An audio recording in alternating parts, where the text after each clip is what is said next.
ललिताम्बा स्तुति। का त्वं शुभकरे सुखदुःखहस्ते त्वागुणितं भवजलं प्रबलोर्मिभङ्गैः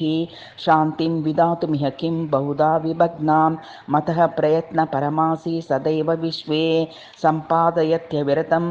त्वविरामवृत्ता या वै स्थिता कृतफलं त्वकृतस्य नेत्री सा मे भवत्वनुदिनं वरदा भवानी। जानान्यहं ध्रुवमिदं द्रुतकर्मपाशा को वा धर्मः किमकृतं क्व कपाललेखः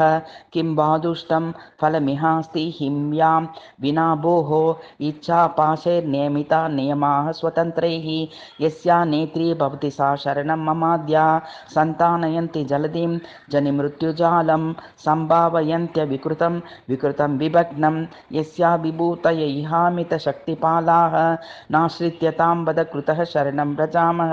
मित्रे रिपो त्वविषमं तव पद्मनेत्रं स्वस्ते दुस्ते त्वविततं तव हस्तपातः मुद्रुच्छाया तव दया त्वन्मुतं च मातः मां मुच्यन्तु परमे शुभदृष्टयस्ते क्वाम्बा सर्वा क्व गणनं मम हीन बुद्धेः दत्तुं दोर्भ्यामिव मतिर्जगदेकदात्रीं श्रीचन्तिन्त्यं सुचरणमम भयपतिष्ठं सेवासारैरभिनुतं शरणं प्रपद्ये या माया जन्म विनयत्यति दुःखमार्गे रासंसिद्धेः स्वकलितैर्ललितैर्विलासैः या मे बुद्धिं सुविदधे सततं धरण्यां साम्बा सर्वा मम गतिः सफले फले वा।